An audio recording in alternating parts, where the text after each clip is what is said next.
Welcome to this week's End of Days Update, coming to you from Cobbs Creek, Virginia. Having such a great time here at Cornerstone Church. If you can, we'll be actually here this morning when you get this video, and tonight if you're anywhere in the area. We had some folks come from Maitland, Georgia to come up to Richmond. They came over for the meetings. It's so cool to see people hungry for the coming of the Lord. The excitement seems like it's building. You know, every church you go to, you see people getting it that Jesus is just about to come back. So what the update is all about is, the rapture is signless, but the second coming has tons of signs. I think there's like 50 to 60. So we're looking at what happens just after the rapture. So you look at the Ezekiel 38 war. I have people ask every week, well, how can you tell the Ezekiel 38 war is after the rapture? Well, obviously, the church has to be taken off the earth, so it goes back to 7 years of Old Covenant time. It's the time of Jacob's trouble. And you'll notice that this is how you know that the Ezekiel 38 war happens after the rapture, is God intervenes. In this dispensation, He doesn't intervene. He gave the church authority. So the moment the church is lifted off the earth, He intervenes and protects Israel so the heathen can know that He is God. So we look at all these things together so we can see how close we are, because we're so close. So much stuff's happening every week. It seems like I've been forgetting different things each week because there's just so much to cover in 8 to 10 minutes. So let's pick up with what's happened around Israel so we can tell how close we are. The big thing probably is in Iran. Man, the last few days there's been massive explosions all over the country, specifically near the nuclear sites. But even yesterday, at the TV station area, they said it was a massive explosion. Connected with that, though, is all the cyber attacks. I mean, you had cyber attacks all over Iran, coming from within Iran, knocking out their rail system twice, and knocking out the government websites. Why is that a big deal? Well, what happened is you had not just the Secretary of State, but you had the Mossad coming out saying Iran was literally weeks away from coming up with a nuclear weapon. So what happens is Israel's having to preemptively slow that down. And what they've been doing is stopping missiles coming from Iran down into Syria, over into Lebanon. They've been doing that every week, seems like, for 2 years, and there's no record of it at all on the news. But this is a huge deal that several different news outlets are talking about how big the explosions were. And in the midst of that, you have Iran saying that they have to attack America. So the last few weeks, you had Iranian missiles coming into Iraq where our servicemen are. It hasn't hit any of them, but it's come really close. So we retaliated twice lately. So I think there'll be another retaliation because we were hit again. So they thank God they missed our servicemen and women. But anyway, that's what Iran's doing to try to mess with America in the midst of all this. So this is the anniversary of the nuclear agreement that they came out with years ago. The problem is Iran figured out how to circumvent that by literally having the EU go around those sanctions, and Iran was able to have money to do what they needed to do, along with China helping them and Russia helping them. So in the midst of having a nuclear agreement, they were still going ahead and literally enriching uranium at a speed that they're not supposed to. So with all of this, you had King Abdullah from Jordan. He and the president of Egypt went up into Iraq to form an agreement to bring oil from Iran down into Iraq, through Egypt, through Jordan, to get to Europe. So the thing that the Israelis said was, hey man, you're basically hooking yourself up with Iran, which they're doing that. So America responded by literally moving 3 logistic bases from Qatar into Jordan. I mean, massive logistic bases. What is that for? They purposely said this is to slow Iran down so Iran won't try to attack Israel. So it's amazing how Israel is completely having to defend itself over and over and over again. Israel stopped a cache of weapons coming in from the north out of Lebanon. They stopped another cache of weapons on the Gaza Strip, another one right there on the water coming down from Lebanon. So from every angle, Israel has weapons being trying to, basically sneaking in to try to get Israel right in front of our eyes. So, man, thank God we know what's coming, and that is God's going to intervene for them. So with all of that, it's hard to get into everything that's happening.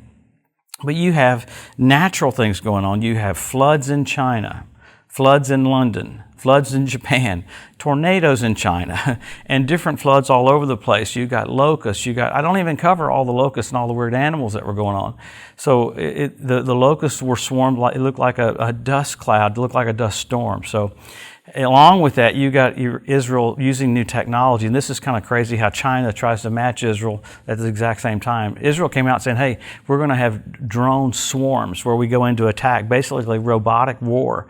and they were talking about that because remember last week or 2 weeks ago I talked about Israel has this new microburst technology to literally take out every drone that would be coming toward it. Well, Israel announces this last week they've got all these drone swarms they're going to be using. Man, it's literally like something out of the book of Revelation. So you see all these different groups getting ready for what's going to happen just after the catching away of the church. So when you watch all of that, it has to tell you literally time is short. We know the clock is ticking down, but I mean the players for the Ezekiel 38 war are literally coming on the field every single week.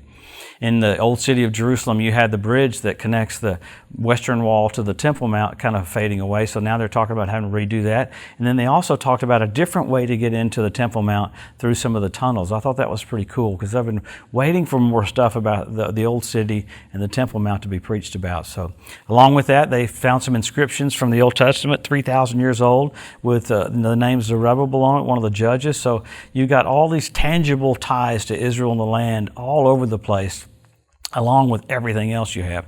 We talk about how crazy it is. The Palestinians a few weeks ago said, you know, a Big Ben doesn't belong to England, it belongs to the Palestinians. Remember, Turkey's president said the Temple Mount in Jerusalem doesn't belong to Israel, it belongs to Turkey. How insane that is. So you see that symptom of insanity like the Antichrist coming on the scene to try to change dates and times and other things like that.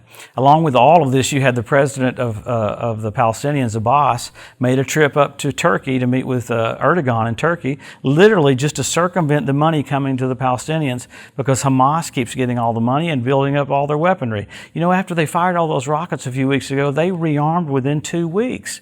So other nations are helping the Palestinians do that. So along with that, you had some more incendiary balloons come up from Gaza. So Israel's getting it from every side. You can imagine why time is running out so short. So why do we get into all this? Well, as you see the finish line, you run faster, not slower. This is not an escape theology. It's a hustle theology. With all of this information right in front of us, it's time to make changes in our life because Jesus is just about to come. So we always go to the signs. You know, you go back to the Bible, all the stuff that's happening is interesting to point to what's coming.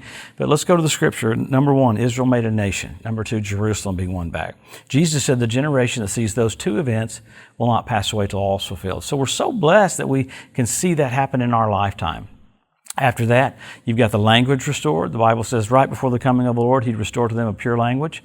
120 years ago, no one spoke Hebrew. Now they all speak Hebrew. Amazing, a miracle. Can't find them speaking Canaanite, Hittite, or Amorite, but you can hear them speaking Hebrew because God said He would do this just before the coming of the Lord. So you have that. You have the Temple Mount Institute ready to start having sacrifices. You've got the revival of the Roman Empire, which is amazing.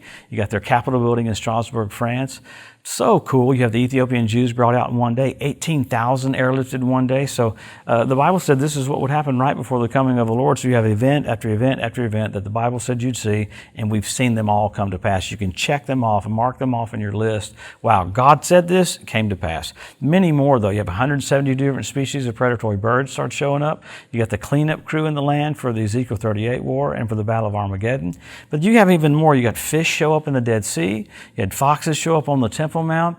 You had the ritual baths around the Temple Mount fill up with water, the Sea of Galilee filling up with water. You had Rabbi Yitzhak Kaduri prophesying that Israel would be ruled by 2 Benjamins just before the coming of the Lord. Last year, you had Benjamin Netanyahu and Benjamin Gantz jointly rule. So it's all unfolding literally right before our eyes. So what do? We help our local church, help our pastor. We do whatever we can do to be engaged. As you get closer, the more engaged you need to be. So you've got signs of the coming of the Lord, and you got signals. You had blood red moons on Passover and Tabernacles. How radical is that, to have the heavens signifying Jesus is just about to come? So when did you have 4 in a row? NASA calls it a tetrad. The last time you had 4 in a row, it was 1967 when Jerusalem was won back.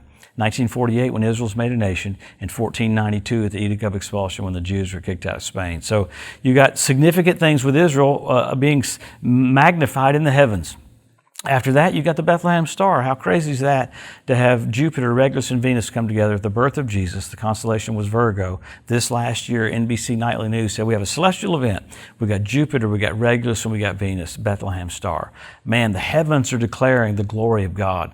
The heavens are signaling to us that the King is about to come back. So you had many more. If you got into all the stuff that happened, like on the September 23rd signs in the heavens, is from Revelation 13. They're all coinciding with Israel being told they can't police release Jerusalem. Everything revolves around what's happening with Israel and what's happening with Jerusalem, so that God's trying to say, hey, I'm just about to come back. So all of a sudden, we're going to see the King. Jesus is about to be made manifest in all the earth. Wow, the church is going to be caught up. The rapture of the church, we're going to go up to meet him in the air, and so shall we ever be with the Lord. So let's put our hand to the plows, do whatever we can, because we're about to see the King. Eyes as a flame of fire, feet like undefined brass, a voice of many waters. Man, how amazing is that going to be to see him face to face. Hey, have a blessed, wonderful week. Come back this next week, and we'll see what's happening around Israel, because we know there'll be so much stuff going on. It's hard to even keep up with, but man, we're going to pay attention to it, because we're going to be like the tribe of Issachar that has an understanding of the times to know what the children of the Lord should do. So let's go for it. Have a great week. We'll see you next Wednesday.